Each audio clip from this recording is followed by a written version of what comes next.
আজকে বানাবো খুব ঝটপট তৈরি হয়ে যাওয়া চিলি মাশরুম। তার জন্য মাশরুমটাকে কেটে গরম জলে ভাপিয়ে জল ঝরাতে রেখে দিয়েছি। আর এখানে কেটে নিয়েছি ডুমো করে পেঁয়াজ, ক্যাপসিকাম, আদা কুচি, রসুন কুচি আর কাঁচা লঙ্কা কুচি। এবারে মাশরুমগুলোকে একটু হালকা কোটিং করে নিয়ে ভেজে নেব। এর জন্য দিলাম ময়দা, 2 চামচ কর্নফ্লাওয়ার আর সামান্য পরিমাণে নুন।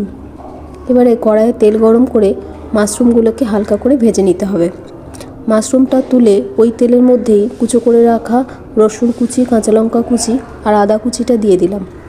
এবার এগুলোকে খানিকক্ষণ ভাজা হয়ে গেলে ডুমো ডুমো করে কেটে রাখা পেঁয়াজ আর ক্যাপসিকামটাও এর মধ্যে দিয়ে দিচ্ছি। এগুলোও খানিকক্ষণ ভেজে নিতে হবে। আর এই ভাজার সময় পরিমাণ মতো নুন এবং চিনিটা দিয়ে দেবো। এবারে এগুলো ভাজা হয়ে গেছে খানিকক্ষণ। আমি একটা বাটিতে tomato sauce, chilli sauce, soya sauce সব একসাথে করে রেখেছিলাম। এবার এটাকে ওখানে দিয়ে দিচ্ছি। সসের সাথে এগুলোকে ভালো করে মিশিয়ে নিয়ে ভেজে রাখা মাশরুমগুলো এর মধ্যে অ্যাড করে দিচ্ছি। মাশরুমগুলো এবারে ভালো করে খানিকক্ষণ সময় নিয়ে রান্না করে নেব। আর যখন দেখব হয়েই এসেছে, নামানোর আগে সামান্য কর্নফ্লাওয়ার জলে গুলে এটা দিয়ে দিচ্ছি। এতে গ্রেভিটা একটু ঘন হবে। দেখো আমার রান্নাটা কিন্তু একদম কমপ্লিট। নামিয়ে নিয়ে সামান্য স্প্রিং অনিয়ন বা পেঁয়াজ পাতা ছড়িয়ে দিলাম। কেমন হয়েছে অবশ্যই জানিও।